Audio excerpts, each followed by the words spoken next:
everyone.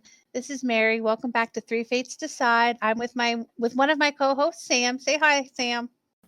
Hello. Our other co-host, unfortunately, is having some technical issues with her computer, so she's not going to be able to join us for this episode tonight. So Nope. you just get to listen to the dulcet tones of myself and Sam. There you go. Yes. Um, You think you know what we're going to talk about. And welcome back to Three Fates Decide. It just sounds more dramatic that way. All right. So this week we are going to be talking about. But just when you least expect it, we changed the game. One Will Smith slapped Chris Rock. I mean, we always celebrated Easter. Harry Potter the Half-Blood Prince. So we're going to do another free talk, freestyle thing, no planned discussion. At the end of the day, only one thing matters. We decide. We're going to hit the main highlights. That is the thing, like what we were saying back in that episode. Quick recap. Three Fates Decide podcast. Okay, tonight we're going to be talking about something a little different than some of the other things that we've talked about. There's a new Netflix show called Dahmer. It's about the serial killer Jeffrey Dahmer. So we're going to talk a little bit about who he was, kind of like his early life and the things that led up to him becoming a serial killer / cannibal / God knows what else. And then about his incarceration and subsequent death in prison. So I guess do a little trigger warning. Yes, obviously we won't get definitely. overly graphic, but we'll probably explain some of the things that did to these poor people. Yes. And then I actually have a little PSA at the end that I'll talk about also. Sounds good.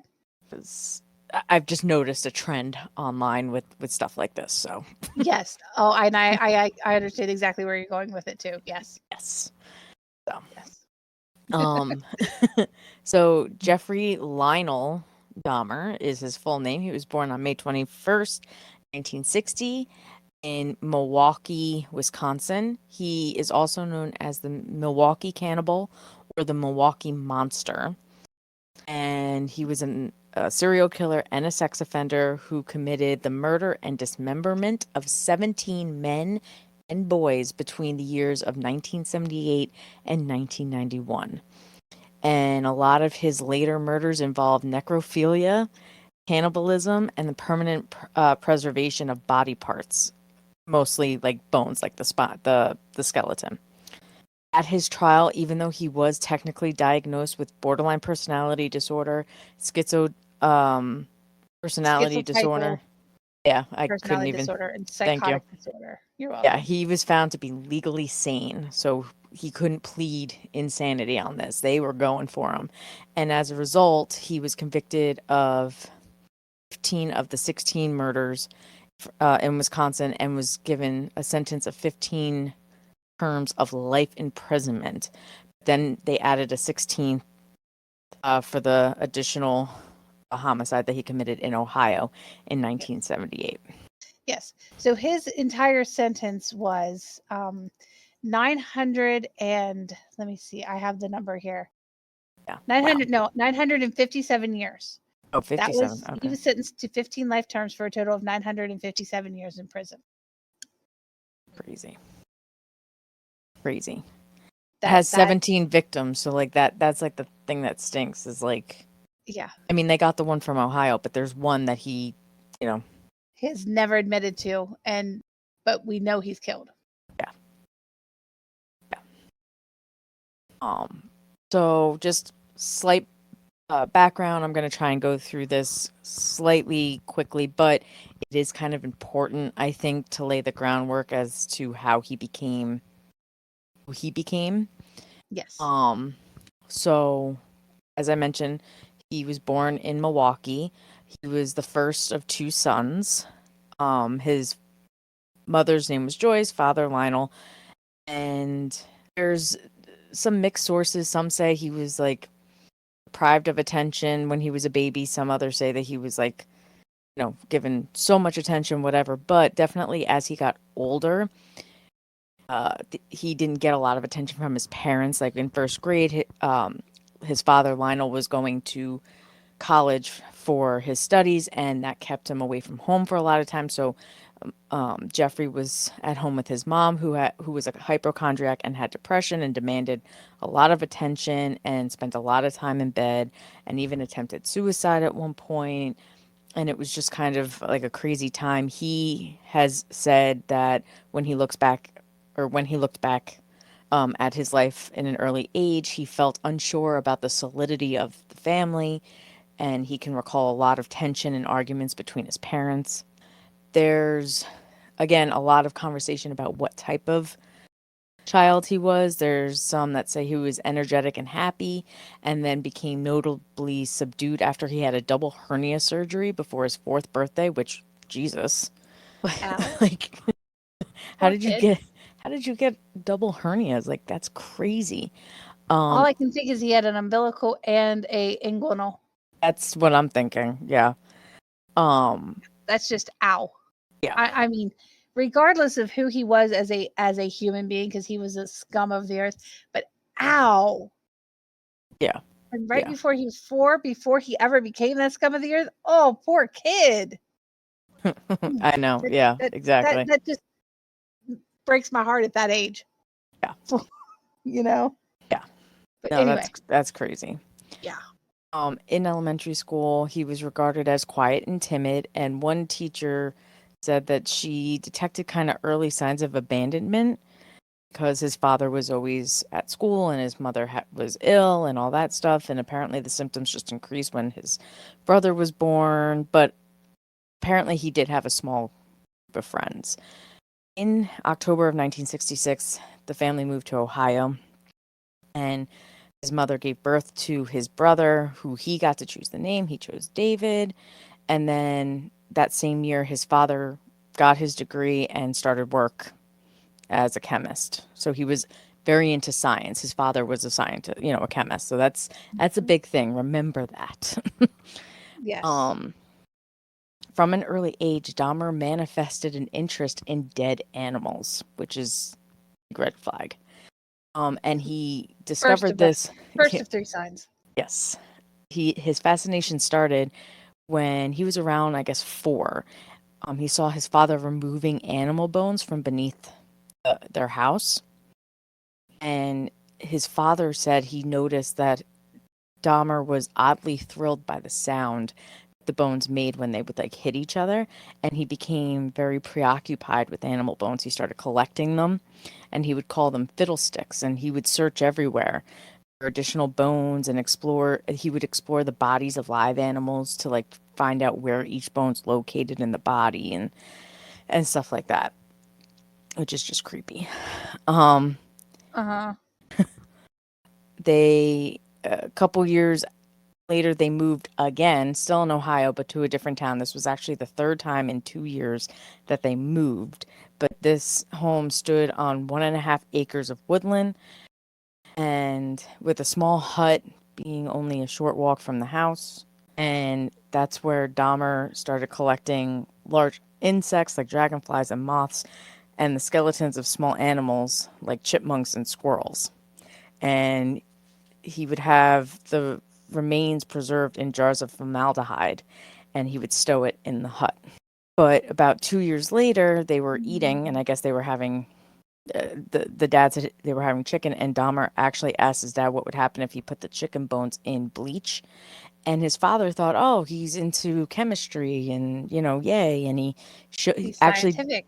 yes, he did a demonstration about how bleach, if you safely do it, will preserve animal bones. And after that, Dahmer used those techniques to preserve the bones that he was collecting from the animals. And then apparently in one instance in 1975, Dahmer decapitated the carcass of a dog before nailing the body to a tree and impaling the skull upon a stick in the woodland behind his house. As a prank, he later invited a friend to view the display, claiming he had discovered the remains by chance. And then that same year that the father taught him how to preserve the bones and everything, his mother just really started going at it with drugs and stuff like that, sleeping pills, and basically was in such a depression that she had minimal contact with her kids or her husband. So basically, she would be in bed all day. The boys would be able to do whatever they want while the husband worked. So you can see how well this is going to go. Yeah.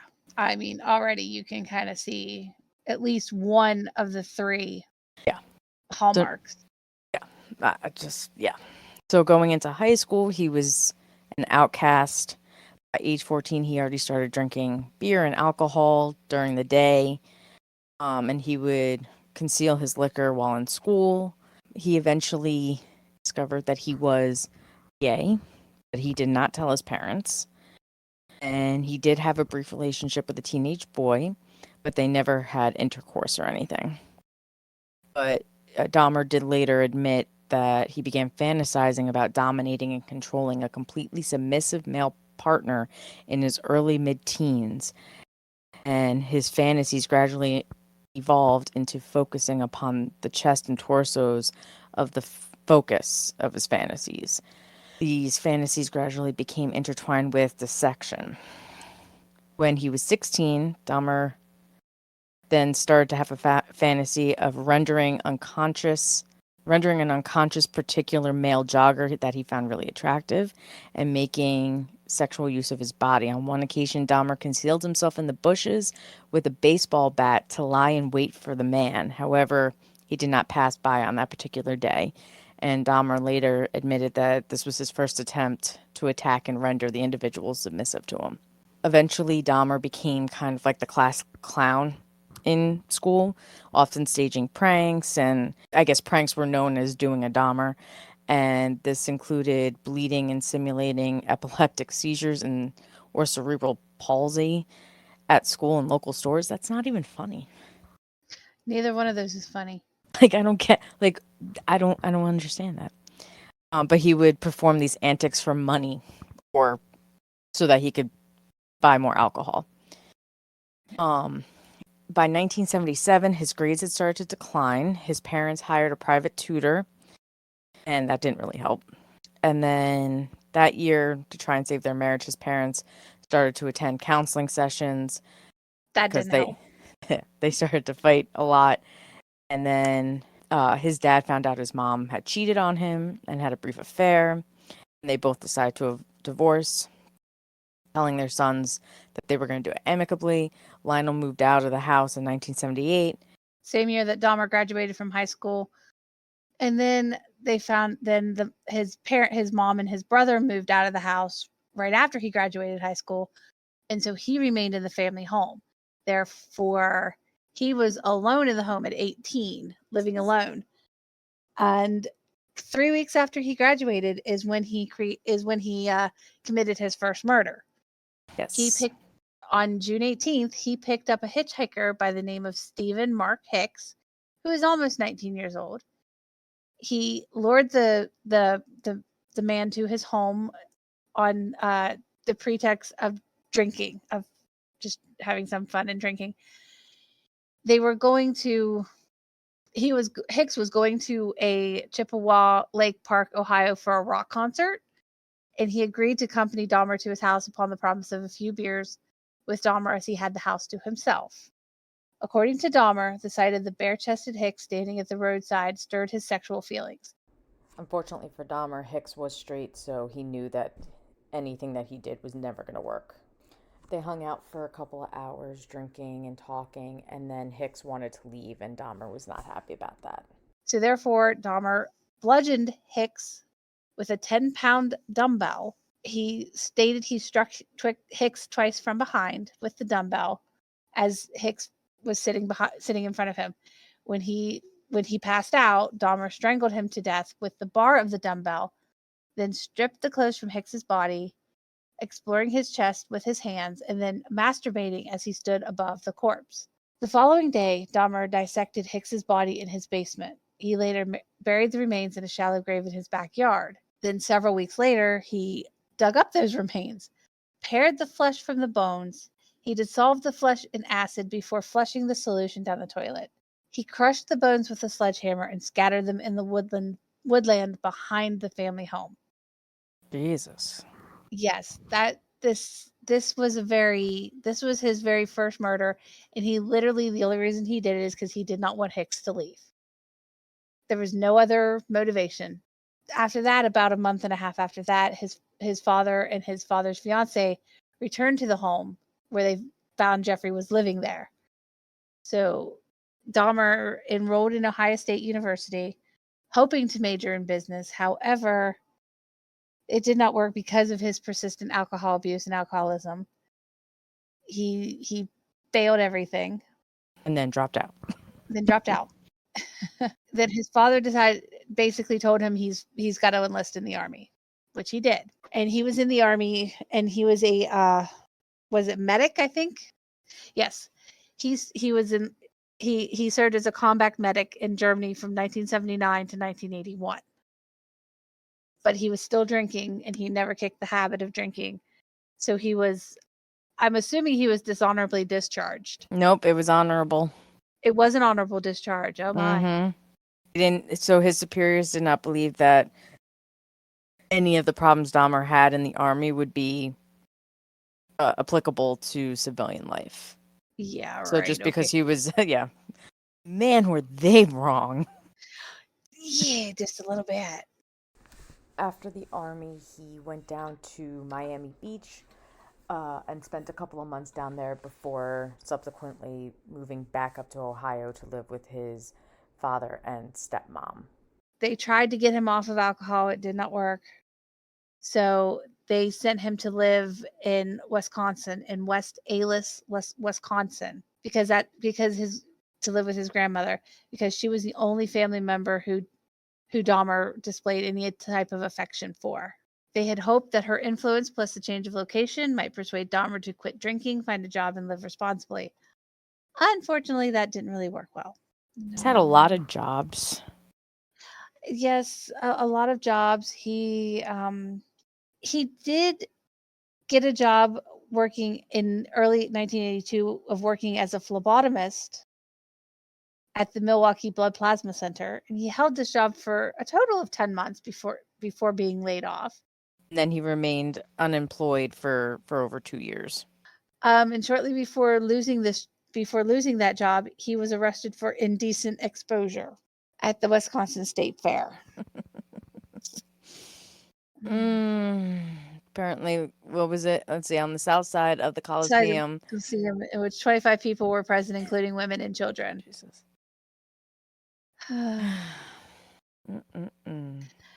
So, and then in January of 1985, Dahmer was hired as a mixer at the Milwaukee Ambrosia Chocolate Factory. Shortly after he found this job, an incident occurred in which he was propositioned by another man while reading in the West Allis Public Library. The stranger threw Dahmer a note offering to perform fellatio, or oral sex, on him. Dahmer did not respond to this proposition. The incident stirred in his mind the fantasies of control and dominance he had developed as a teenager, and he began to familiarize himself with Milwaukee's gay bars, gay bathhouses, and bookstores. He was known to have stolen a male mannequin from a store, which he briefly used for sexual stimulation, until his grandmother discovered the item stowed in a closet and demanded that he discard it. By late 1985, Dahmer had begun to regularly frequent the bathhouses, which he later described as being relaxing places. But during his sexual encounters, he became frustrated at his partners moving during the act. For this reason, beginning in June of 1986, he administered sleeping pills to his partners, giving them liquor laced with sedatives. He then waited for his partners to fall asleep before performing various sexual acts. To maintain an adequate supply of this medication, Dahmer informed doctors he worked nights and required the tablets to adjust to that schedule. After approximately 12 of such instances, the bathhouse's administration revoked Dahmer's membership, and he began to use rooms to continue this practice. Shortly after his bathhouse memberships were revoked, Dahmer read a report in a newspaper regarding the upcoming funeral of an 18-year-old man. He conceived the idea of stealing the freshly interred corpse and taking it home. According to Dahmer, he attempted to dig up the coffin from the ground but found the soil too hard and abandoned the plan. Red flag. Yeah, that's not a flag. That's a I don't even know. That's a fucking parade. Yeah.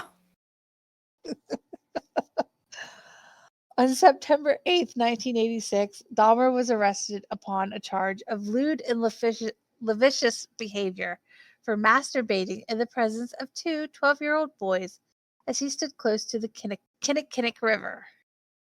I think that's how you pronounce that. I Yeah. have no right. Yeah. He initially claimed he had merely been urinating, unaware that there were witnesses, but soon admitted to the offense. The charge was changed to disorderly conduct, and on March 10th, 1987, Dahmer was sentenced to 1 year of probation with additional instructions to undergo counseling. Mhm. Yeah, okay. Yes. So from here out is kind of where Dahmer's killing spree started. I'm going to kind of go through them one by one, but kind of quickly because they're pretty continuous. Prior to this, he hadn't done a murder in about 9 years. So on November 20th, 1987, he met Stephen Walter Toomey, who was 25, and he was killed in a rented room at the Ambassador Hotel in Milwaukee. Dahmer claims to have absolutely zero memory of murdering this man. He, states that he kind of woke up and noticed that his chest was kind of caved in and he had blood all over him. So he must have battered him to death in a drunken stupor. After that, his body was eventually dismembered in the basement of Dahmer's grandmother's house, and the remains were discarded into the trash. No remains were ever found. This is the one murder that he was not charged with because there was no evidence of the murder.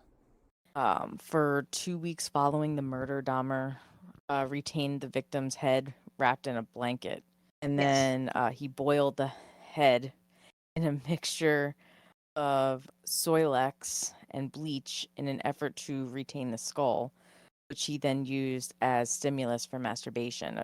Eventually, the skull was rendered too brittle by the bleaching process, so Dahmer pulverized it and disposed of it. Following that murder, Dahmer then began to actively seek victims, most of whom he encountered in or close to gay bars or and he typically would lure them to his grandmother's home. He would drug the victims with triazolam or temazepam, which is sedatives, and then engage in sexual activity. Once he had rendered victims unconscious with sleeping pills, he'd kill them by strangulation. Okay, so then 2 months later, he met James Edward Doxator, who was 14 years old, outside of a gay bar in Wisconsin. He was lured to his grandmother's house on the pretext of earning about $50 for posing for nude pictures. Dahmer then strangled Doxator and kept his body in the basement for a week before dismembering him and discarding the remains in the trash. No remains were ever found for him either. On March 24th, 1988, Dahmer met a 22-year-old bisexual man, Richard Guerrero, outside a gay bar called the Phoenix. He lured him to his grandmother's residence on the incentive of $50 to spend the night with him. He then drugged him with sleeping pills, strangled him with the leather strap, and then Dahmer performed oral sex on the corpse.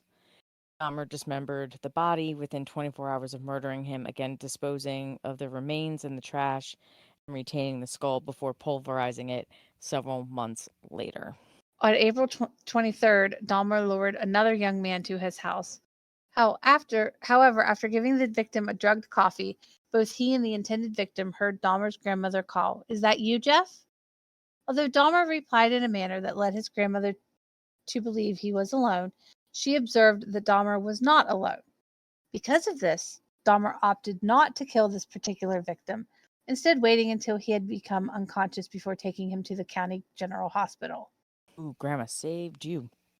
Yes. In September of 1988, Dahmer's grandmother asked him to move out, largely because of his drinking, his habit of bringing young men to her house late at night, and the foul smells occasionally emanating from both the basement and the garage. Dahmer found a one-bedroom apartment at 808 North 24th Street and moved into his new residence on September 25th. 2 days later, he was arrested for drugging and sexually fondling a 13-year-old boy whom he had lured to his home on the pretext of posing nude for photos. His father hired an attorney named Gerald Boyle to defend him. Under Boyle's request, Dahmer went under a series of psychological evaluations prior to the court hearings, and they revealed that Dahmer harbored deep feels of alienation. A second evaluation 2 months later revealed that Dahmer to be an impulsive individual, suspicious of others and dismayed by his lack of accomplishments in his life. His probation officer also referenced a 1987 diagnosis of schizoid personality disorder for the presentation of the court. On January 30th, 1989, he pleaded guilty to the charges of second-degree sexual assault and of enticing a child for immoral purposes. Sentencing for the assault was suspended until May. On March 20th, he commenced a 10-day Easter absence from work, during which he moved back into his grandmother's home. 2 months after his conviction and 2 months prior to his sentencing for the sexual assault, Dahmer murdered his fifth victim, a mixed-race 24-year-old aspiring model named Anthony Sears, whom Dahmer met at a gay bar on March 25, 1989. He lured Sears to his grandmother's home where the pair engaged in oral sex before Dahmer drugged and strangled Sears. The following morning, Dahmer placed the corpse in his grandmother's bathtub where he decapitated the body before attempting to flay the corpse. He stripped the flesh from the body and pulverized the bones, which he disposed of in the trash. According to Dahmer, he found Sears exceptionally attractive, and Sears was the first victim from whom he permanently retained any body parts. He preserved Sears's head and genitalia in acetone and stored them in a wooden box, which he later placed in his work locker. When he moved to a new address the following year, he took the remains there. Ugh. May 23rd, 1989, he was sentenced to 5 years probation and 1 year in the House of Correction with work release permitted in order to be able to keep his job. He was also required to register as a sex offender. 2 months before his scheduled release from the work camp, he was paroled. On release, he temporarily moved back into his grandmother's home. In May of 1990, he moved to the Oxford Apartments located on North 25th Street in Milwaukee. It was a high crime area. The apartment was close to his workplace. Within 1 week of moving into his new apartment, he killed his next victim, who was known as Raymond Lamont Smith, or Ricky Beeks, who was 32. He was the first victim to be killed in the North 25th Street apartment. He was a male sex worker whom Dahmer encountered at a tavern. Inside the apartment, he gave Smith a drink laced with 7 sleeping pills, then manually strangled him. The following day, Dahmer purchased a Polaroid camera with which he took several pictures of Smith's body in suggestive positions before dismembering him in the bathroom.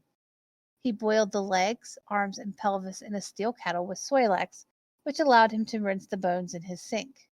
Dahmer dissolved the remainder of Smith's skeleton, excluding the skull, in a container filled with acid.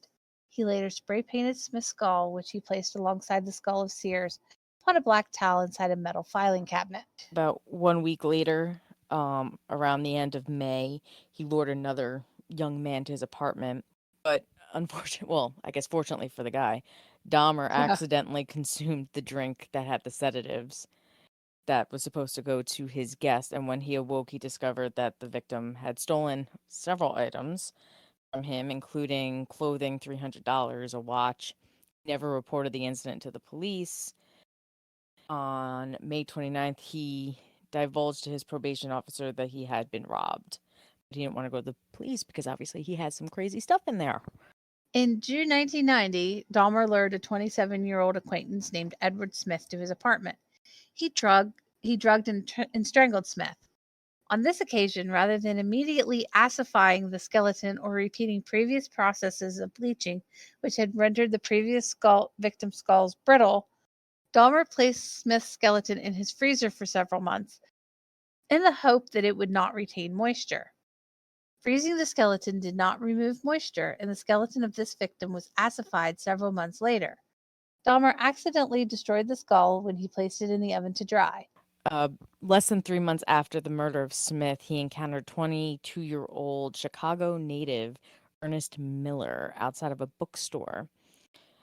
Miller agreed to accompany Dahmer to his apartment, again for $50, and further agreed to allow him to listen to his heart and stomach.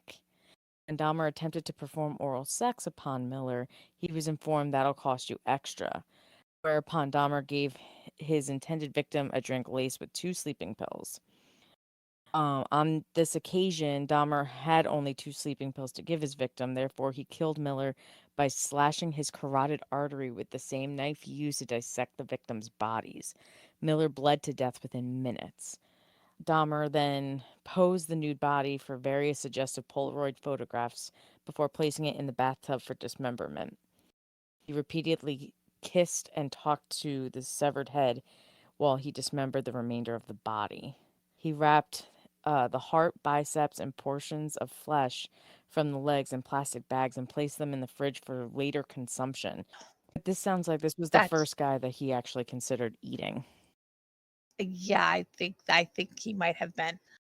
3 weeks after the murder of Miller on September 24th, Dahmer encountered a 22-year-old man named David Thomas at the Grand Avenue Mall.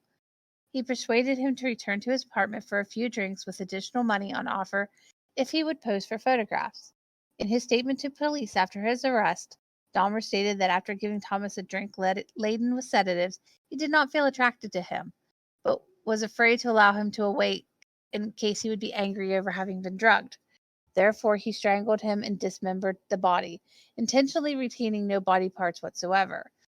He photographed the dismemberment process and retained these photographs, which later aided in Thomas's identification. Following the murder of Thomas, Dahmer did not kill anyone for almost 5 months, although on a minimum of 5 occasions between October 1990 and February 1991, he unsuccessfully attempted to lure men to his apartment. He is known to have regularly complained of feelings of both anxiety and depression to his probation officer throughout 1990, with frequent references to his sexuality, his solitary lifestyle, and financial difficulties. On several occasions, Dahmer is known to have referred to harboring suicidal thoughts. Here's my question.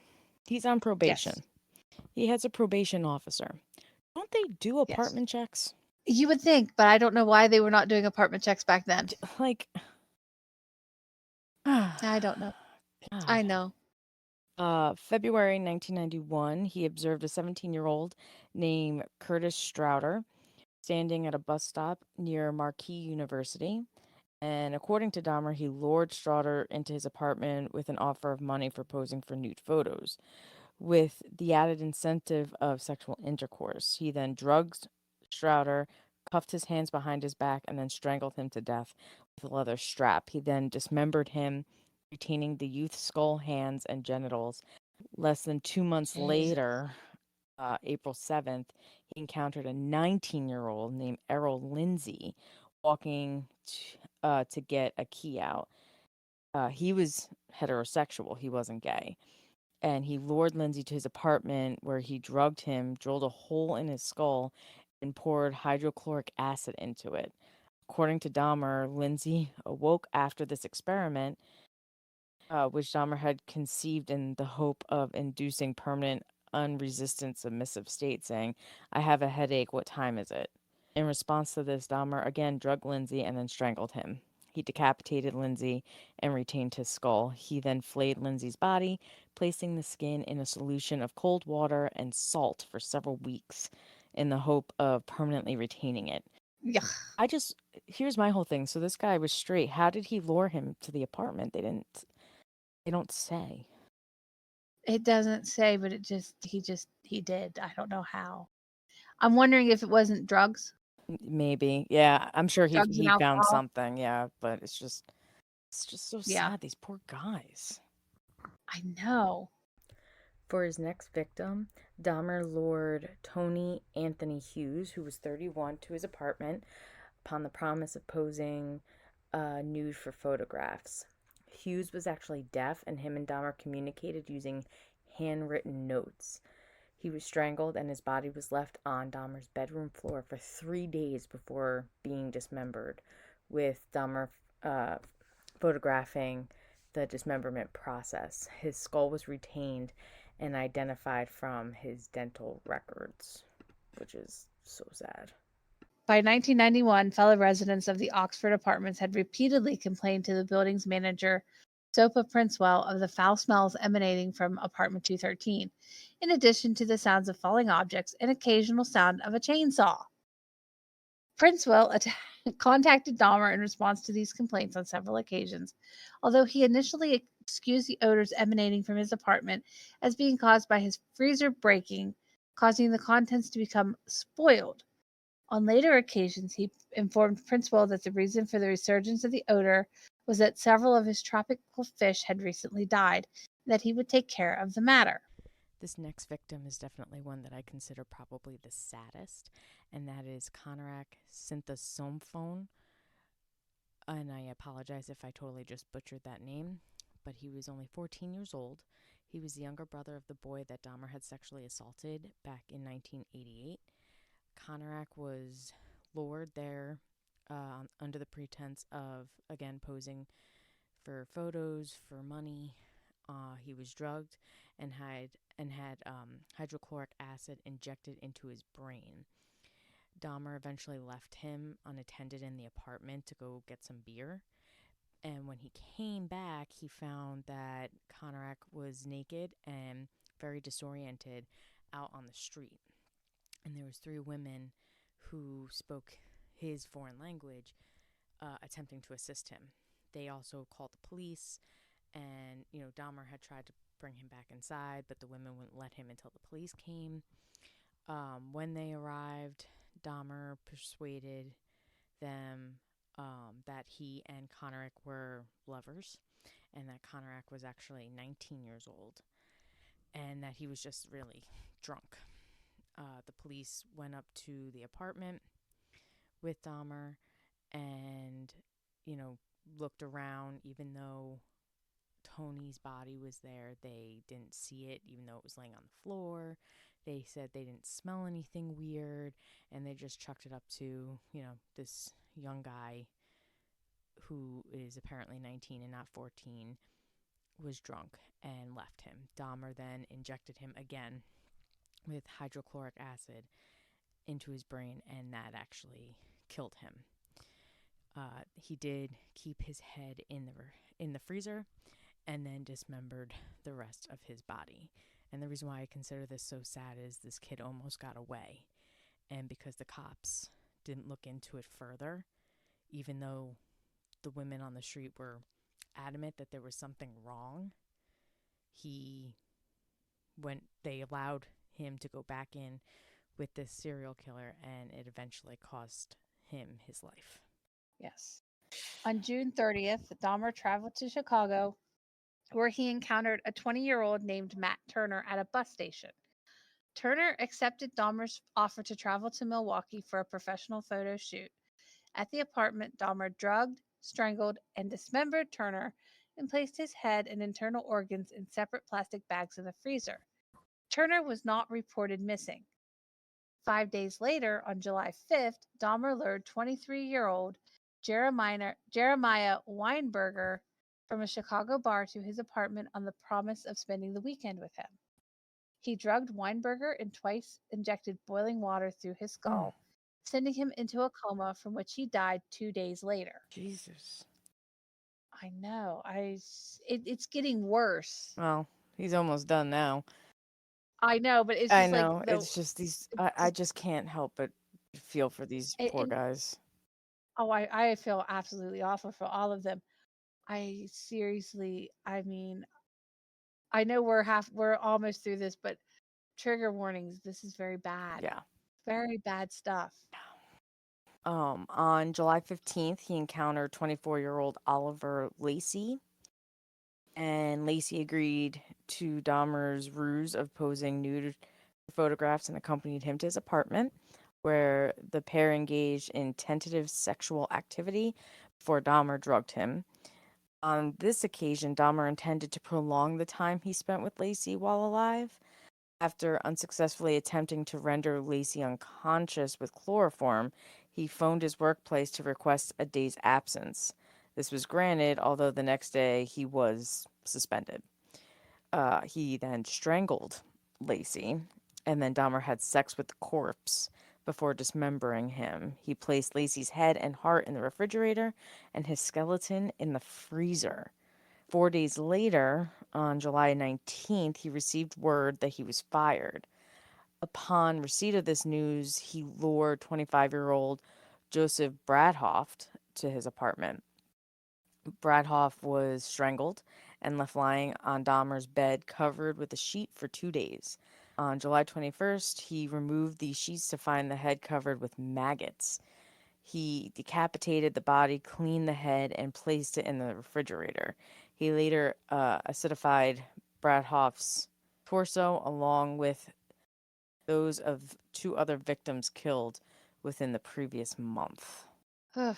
On July 22nd, 1991, now we're getting into his capture and arrest.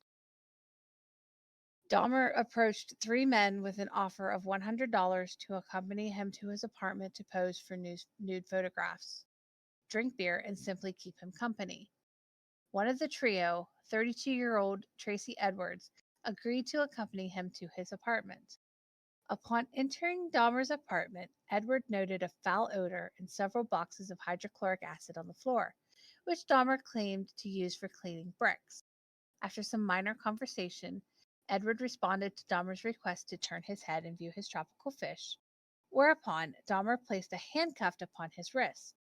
When Edwards asked what's happening, Dahmer unsuccessfully attempted to cuff his wrists together, then told Edwards to accompany him to the bedroom to pose for nude pictures.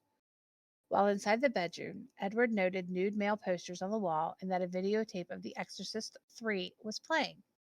He also noted a blue 57-gallon drum in the corner from which a strong odor emanated.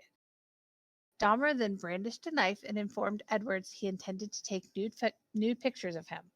In an attempt to appease Dahmer, Edwards unbuttoned his shirt, saying he would allow him to do so if he would remove the handcuffs and put the knife away. In response to this promise, Dahmer simply turned his attention towards the TV. Edwards observed Dahmer rocking back and forth and chanting before turning his attention back to him. He placed his head on Edwards' chest, listened to his heartbeat, and with the knife pressed against his intended victim, informed Edwards he intended to eat his heart. Jeez. In continuous attempts to prevent Dahmer from attacking him, Edwards repeated that he was Dahmer's friend and that he was not going to run away. Edwards had decided he was going to either jump from a window or run through the unlocked front door upon the next available opportunity. When Edwards next stated he needed to use the bathroom, he asked if they could sit with a beer in the living room where there was air conditioning. Dahmer consented, and the pair walked to the living room when Edwards exited the bathroom. Inside the living room, Edwards waited until he observed Dahmer have a momentary lapse of concentration before requesting to use the bathroom again. When Edwards rose from the couch, he noted Dahmer was not holding the handcuffs, whereupon Edwards punched him in the face, knocking Dahmer off balance and ran out the front door. Around 11:30 p.m. on July 22nd, Edwards flagged down 2 Milwaukee police officers at the corner of North 25th Street. The officers noted Edwards had a handcuff attached to his wrist, and he explained to the officers that a freak had placed the handcuffs upon him and asked if the police could remove them. When the officers' handcuff keys failed to fit the brand of handcuffs, Edwards agreed to accompany the officers to the apartment where Edwards stated that he had spent the previous 5 hours before escaping. When the officers and Edwards arrived at the apartment, Dahmer invited the trio inside and acknowledged that he had placed the handcuffs upon Edwards, although he offered no explanation as to why. At this point, Edwards divulged to the officers that Dahmer had also brandished a large knife upon him and that this happened in the bedroom. Dahmer made no comment to this revelation, indicating to one of the officers, Mueller, that the key to the handcuffs was on the bedside dresser. As Mueller entered the bedroom, Dahmer attempted to pass him to retrieve the key himself, but the second officer, Routh, informed him to back off. In the bedroom, Mueller noted that there was a large knife beneath the bed. He saw an open drawer, which, upon closer inspection, contained scores of Polaroid pictures, many of which were of human bodies in various stages of dismemberment. Mueller noted the decor indicated that it had been taken in the same apartment in which they were currently standing in, and he walked into the living room to show them to his partner, uttering the words, "These are for real." When Dahmer saw that Mueller was holding several of his Polaroids, he fought with officers in an effort to resist arrest. The officers quickly overpowered him, cuffed his hands behind his back, and called a second squad car for backup. At this point, Mueller opened the refrigerator to reveal the freshly severed head of a black male on the bottom shelf. As Dahmer lay pinned on the floor beneath Roth, he turned his head towards the officers and muttered the words, "For what I did, I should be dead." A more detailed search of the apartment conducted by Milwaukee's police's Criminal Investigations Bureau revealed a total of 4 severed heads in Dahmer's kitchen. A total of 7 skulls, some painted, some bleached, were found in Dahmer's bedroom and inside a closet. The investigators discovered collected blood drippings upon a tray at the bottom of Dahmer's refrigerator, plus 2 human hearts, a portion of arm muscle, each wrapped inside plastic bags upon the shelves. In Dahmer's freezer, investigators discovered an entire torso, plus a bag of human organs and flesh stuck to the ice at the bottom. Elsewhere in the apartment, investigators discovered 2 entire skeletons, a pair of severed hands, 2 severed and preserved penises, a mummified scalp, and in the 57-gallon drum, 3 further dismembered torsos dissolving in acid solution. A total of 74 Polaroid pictures detailing the dismemberment of Dahmer's victims were found. In reference to the recovery of body parts and artifacts at the apartment, the chief medical examiner stated, "It was more like dismantling someone's museum than an actual crime scene." So they brought him in, finally. Yes. And the early hours of the next morning, he was questioned by Detective Patrick Kennedy as to the murders he had committed and the evidence found in his apartment. Over the next 2 weeks, Kennedy and later another detective, Dennis Murphy, conducted numerous interviews with Dahmer, which, when combined, totaled over 60 hours. Dahmer waived his. That's a lot. It's huge. That's exhausting. Mhm. Dahmer waived his right for an attorney present throughout his interrogations, adding he wished to confess all that he had created this horror, and it only makes sense that I do everything to put an end to it. He readily admitted to having murdered 16 young men in Wisconsin since 1987 and one further victim, Stephen Hicks, in Ohio back in 1978. Most of his victims had been rendered unconscious prior to their murder, although some had died as a result of having acid or boiling water injected into their brains, as you recall, since we went through all of them. But he has Yes. no memory of the murder of the second victim, Stephen Toomey. Is that what you said you thought it was? Yeah, I think it's pronounced Toomey. Okay. And he was unsure whether he was just unconscious when when he was beaten to death.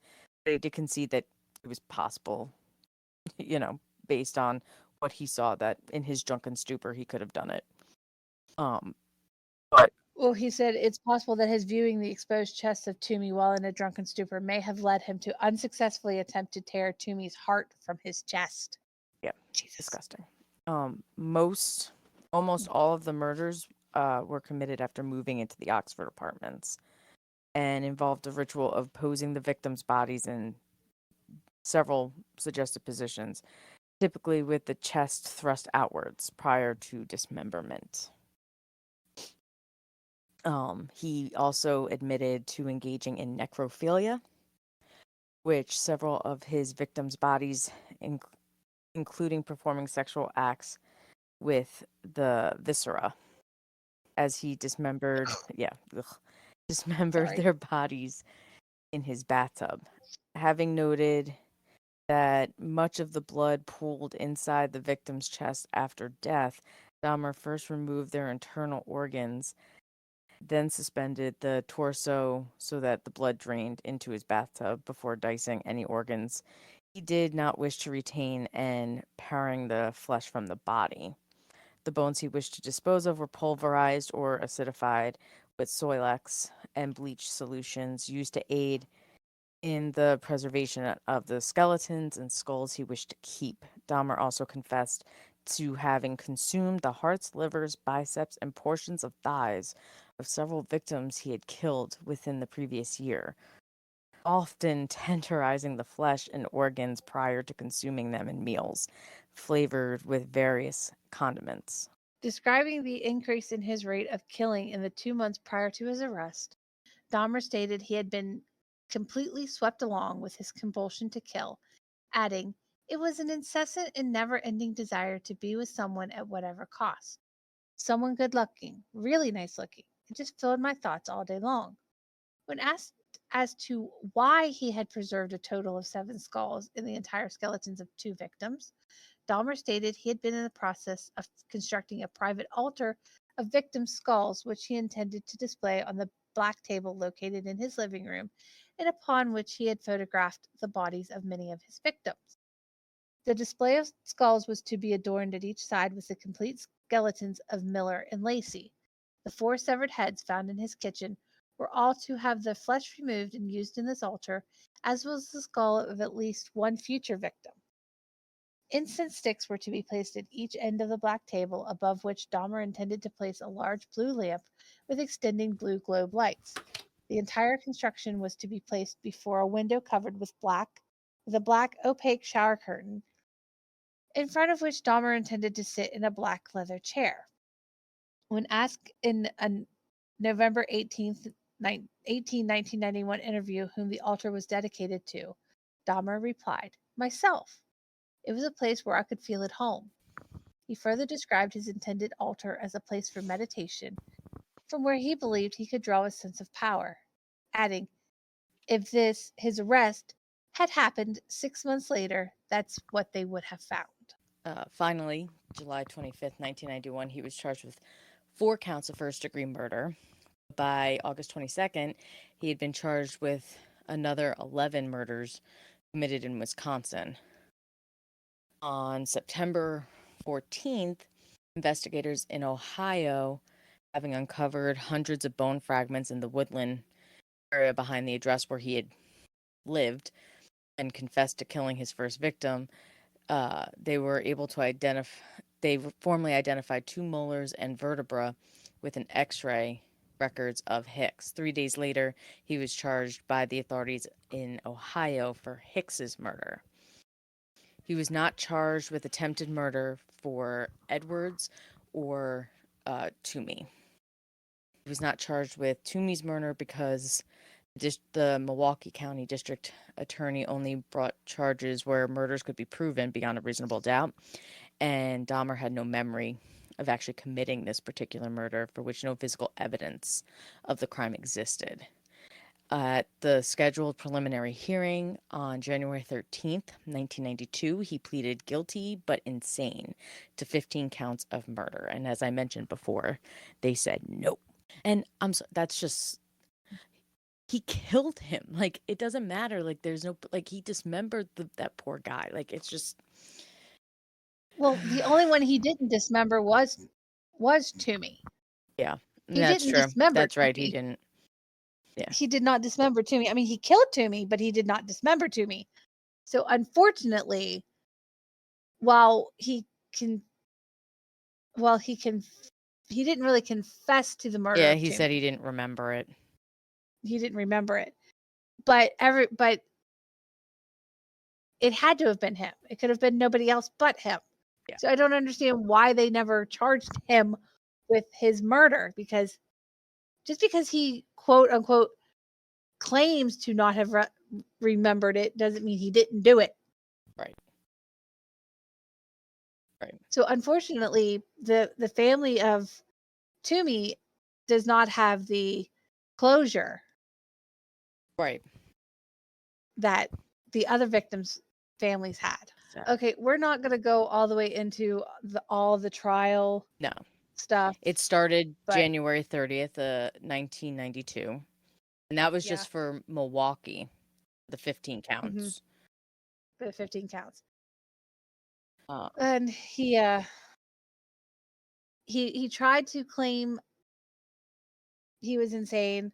However, that he had no disease or defect at the time he was committing the murder, so therefore he's not crazy. yeah, on February 15th, he was finally convicted. The verdict said that he was ruled to be completely sane and not suffering from mental disorder at the time of each of the 15 murders for which he was tried. Although on each count, 2 of the 12 jurors signified their dissent.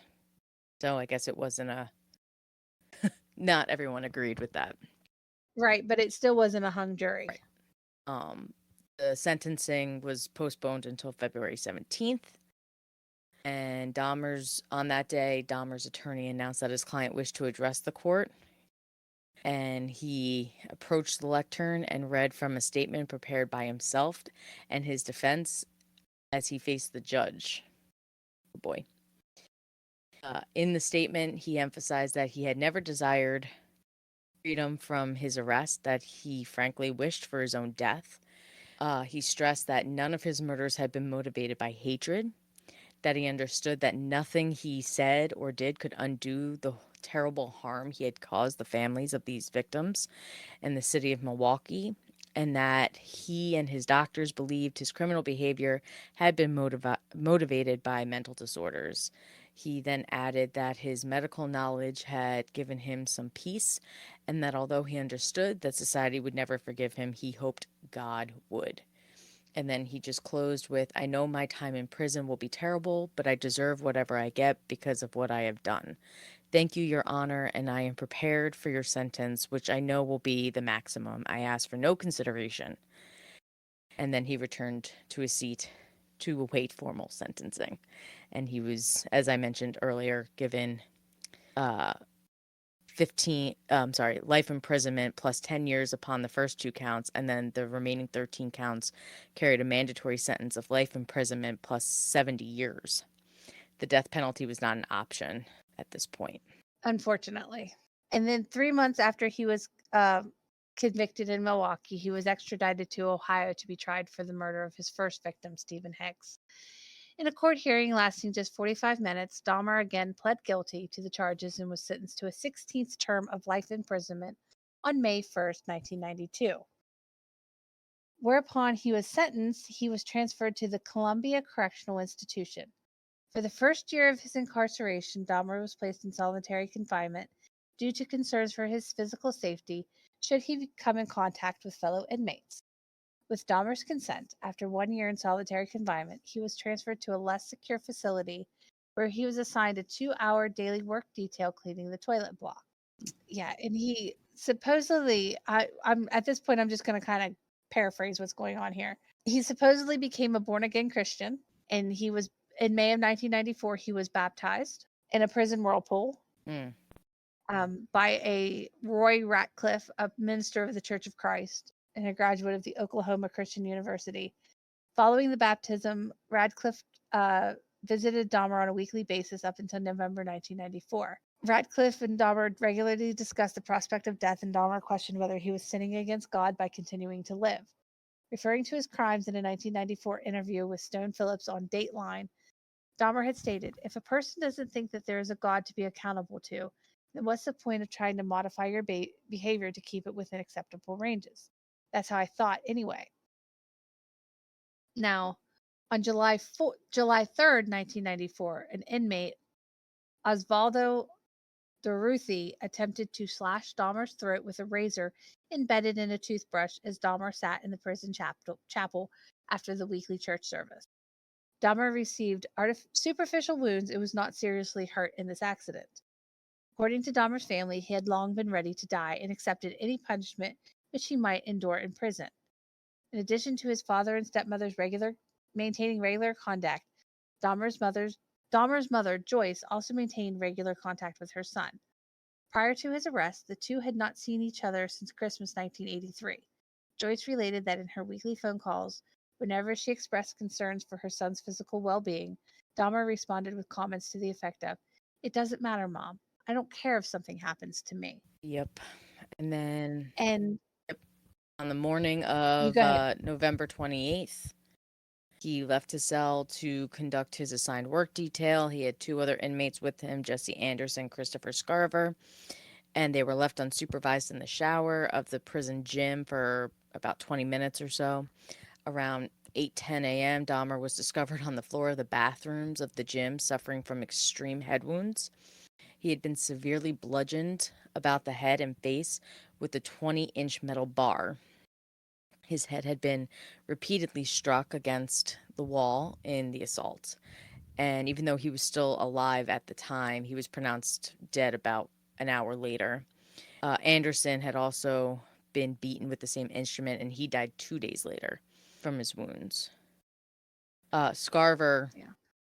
who was serving a life sentence for a murder committed in 1990, informed the authorities he had attacked Dahmer first with the metal bar because Dahmer was cleaning a staff locker room before attacking Anderson, as Anderson cleaned the inmate locker room. He said Dahmer didn't yell or make any noise when he was attacked, and immediately after attacking both men, Scarver, who they thought had schizophrenia, into his cell and informed prison guard, "God told me to do it. Jesse Anderson and Jeffrey Dahmer are dead." He was adamant that he had not planned the attacks in advance, although he later divulged to investigators that he did conceal the 20-inch iron bar used to kill both men in his clothing shortly before the killings. So his mother was not happy and went to the media and said, "Now is everybody happy now that he's bludgeoned to death? Is that good enough for everybody?" He was cremated, and his ashes were divided between his parents. So the big thing with this whole thing is most, if not all, of the men that he killed were men of color. Yes. That is a huge thing because Jeffrey Dahmer was a white man. And I'm bringing this up because it's not that it's come to light. Obviously, people, I'm sure, have learned about it, but people that are just learning about it now are learning about it because, as Mary, you mentioned, a Netflix series was just created starring Yes. Evan Peters, called Dahmer, where he plays Jeffrey Dahmer. Jeffrey Dahmer. And my PSA basically is there's a lot of females, young females, typically white females, who are romanticizing Dahmer because of Evan Peters.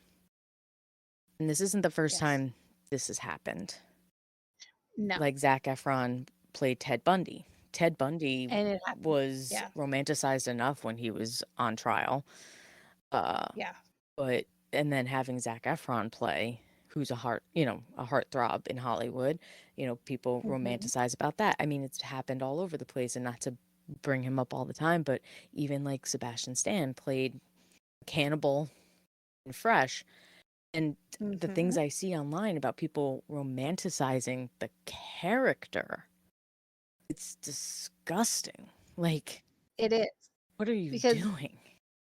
Well, because I mean, as most people know that have listened to our podcast from the beginning, both myself and Sam we're huge fans of Sebastian Stan. We always have been. Yes. I mean, for a very long time. I mean, I've been a fan of his since 2006. Yeah, I've been a long time. However, it's been a long time that I've been a fan of his. I mean, a very long time. However, as much as I'm a huge fan of the actor, a lot of the characters that he plays, I am not a fan of the characters that he plays. Like, we can go Jeff Galooly. Right. That character, he was not a good person. That character was not a good person. Yeah. Jeff Galooly, Tommy Lee. Hello. Exactly. Tommy Lee I was getting ready to say Tommy Lee is the next one. And obviously the cannibal in the movie Fresh. yes, I enjoy watching Sebastian Stan play all these characters. I am not romanticizing at all any of the characters that he has played that have been on the more that are morally, and I can't even say they're morally ambiguous because they're not. They're on the they're on the wrong moral side of things. Right. There's a difference between appreciating an actor's ability Exactly. and romanticizing the actual character and Exactly, because saying you wish that I they could do something to you. And it's like, you're, no. God, no. Because I like Evan Peters. I think he's a very good actor. yes. I mean, I've liked him since I watched American Horror Story. Was where I first where I first saw him. He is a good actor. I'm not saying that he's not a good actor. He's a damn good actor. Same with Zac Efron. However, they're playing two characters that are absolutely reprehensible people.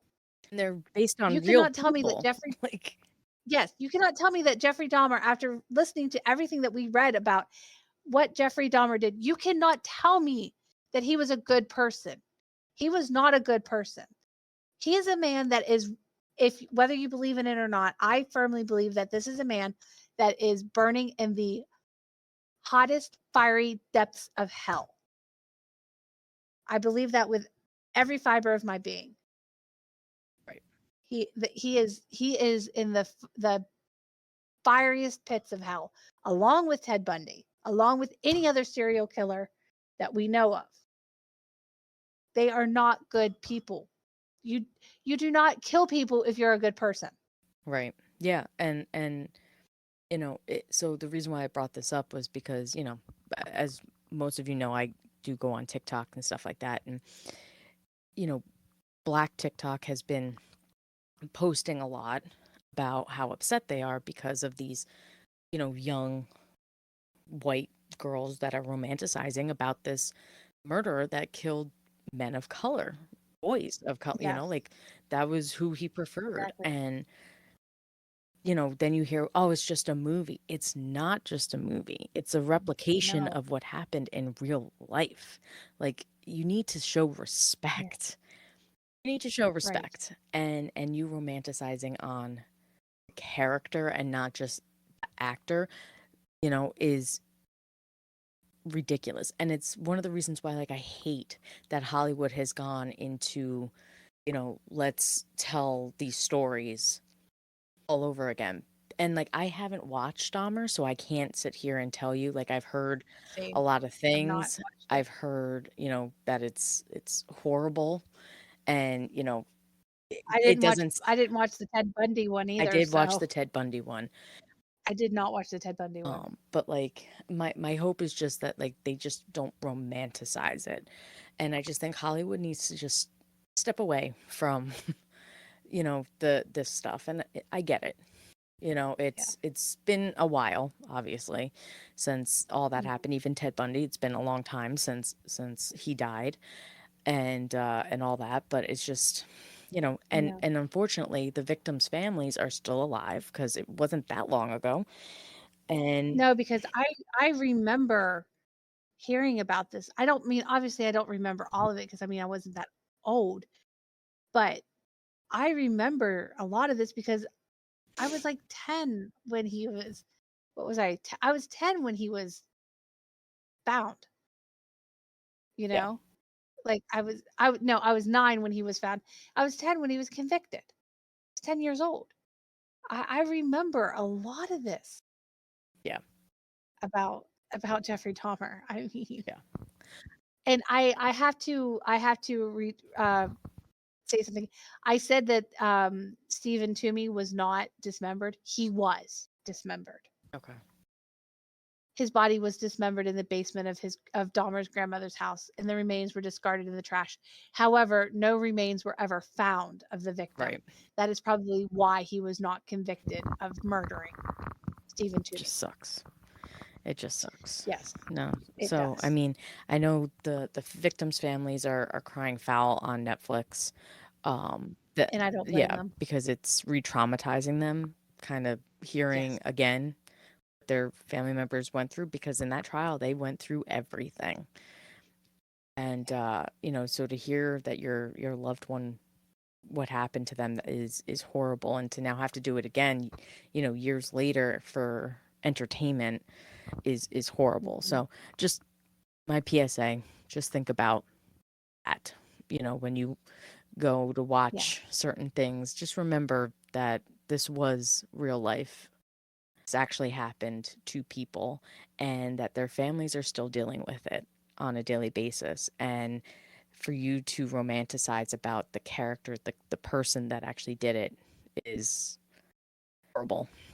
Again, you can appreciate the actor's work, but don't romanticize the character, because Jeffrey Dahmer was a despicable human being.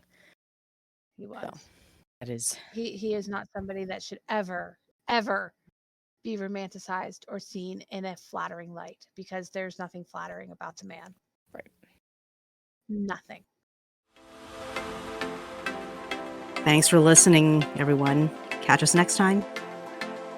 And see what we're going to talk about. Because the three fates decide.